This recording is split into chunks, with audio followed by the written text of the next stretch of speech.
Ciao, mi chiamo Emilia, and in this lesson, we're going to learn how to conjugate ARE verbs in the present tense. So, let's get started.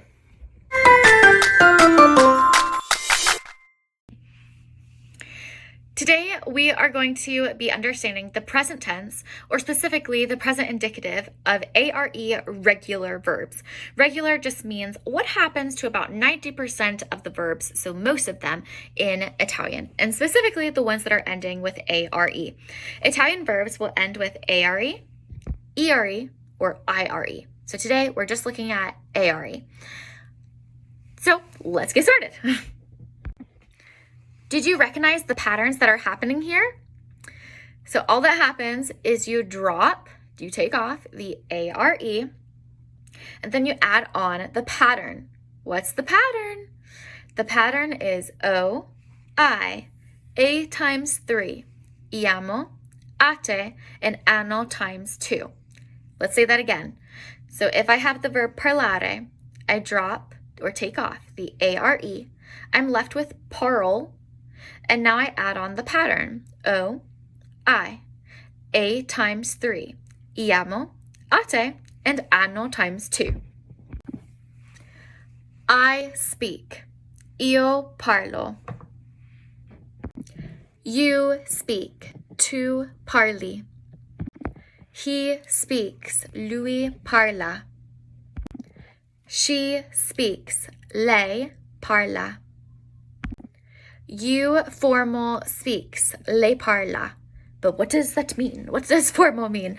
Well, that just means I'm being politer. So that means I'm talking to an adult or elderly. So instead of saying tu parli, I'd say lei parla. We speak, noi parliamo. You all, you guys, y'all speak. This would be voi parlate. They speak, loro parlano. You all formal speak. So you all speak, but instead of saying voi parlate, I'm using this one, loro parlano. I'm simply being politer. So speaking to adults or elderly.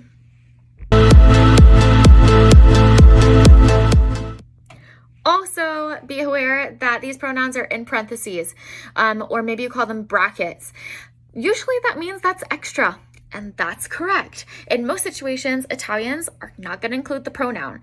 Now, when you're memorizing this for the first time, it might be helpful to memorize it with the pronoun. But once you have more confidence in it, then be aware you don't have to include it. The only times you would really include it is if you want to emphasize or if you want to clarify. So for example, you can see there's parla, parla, parla, where it repeats 3 times. So if I was saying Marco speaks English and Kathleen speaks Italian, well, if I just said parla and not he or she, that could be a little confusing, like who are you talking about? So it's going to be helpful for those situations to include the pronouns. I could say he speaks English, lui parla. It's English, inglese. So lui parla inglese. He speaks English. So that's a way that you can clarify. Emphasize would be if I was saying I speak English, like I'm emphasizing it. Io parlo inglese. So I'm emphasizing it for whatever reason. So just be aware that technically pronouns are extra, but you can include them. That's totally fine. And technically, you'd really include them if you want to emphasize or clarify. You might notice that some of these repeated, like lei parla, loro parlano. And I know that's a little frustrating to understand, well, which one would it be then if somebody said that to you? But context would help. Like if I was talking about somebody, then it must mean she speaks. But if I was talking to somebody, then it must mean the you speak. So context of seeing what else is happening in that conversation will help clarify that. Sometimes coming up with songs or rhythms can help memorize stuff quicker. What if you were coming up with a song or a rhythm to help you remember this verb? I personally think that memorizing the patterns is more important. So the patterns are O, I, A times 3, iamo, ate, anno times 2. So here's my little rhythm. Maybe it'll help you. O, I, A times 3. Iamo ate, ano times 2. Again. O, I, A times 3. Iamo ate, ano times 2. All right, hope that helps.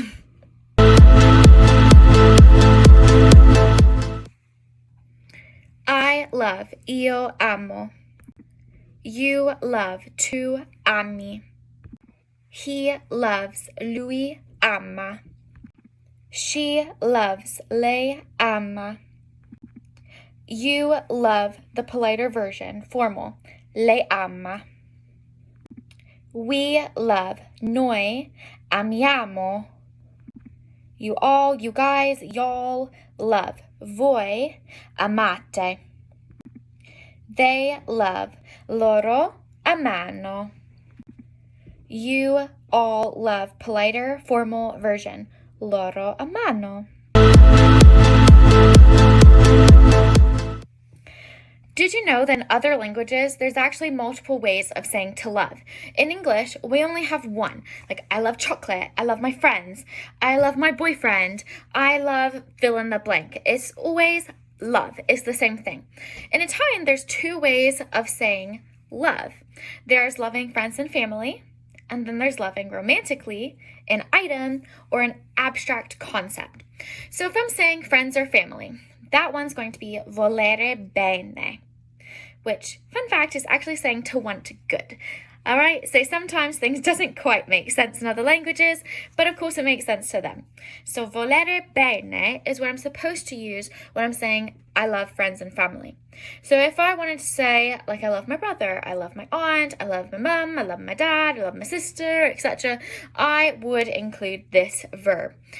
To specifically say I love in this context would be voglio bene, and then plug something in. Like, I love mom, voglio bene mamma. Keep in mind, there's a GL here, and GL sound like an LY, so I didn't make a gl sound, but a ly. So, voglio bene. The other verb we have is amare. Amare means to love romantically. So, like, I love Marco. To love an item, I love chocolate. Or an abstract, something you can't touch, like I love literature. And with this one, I'm going to be using amo to mean I love. So I could say, I love Marco. Amo Marco. I love chocolate. Amo il cioccolato, etc. If you loved this video, don't forget to follow us, and also check out our bio, where we have a link to free lessons and subscribing to information about our lessons. This way, you can hear about some upcoming private lessons that you can sign up for, and even some group options. Message us to sign up today. Looking for more videos like this? Like and subscribe. And guess what? We also teach private and group Italian lessons through Knowledge Adventures in online sessions. So message us for details if you would like to learn more. Ciao!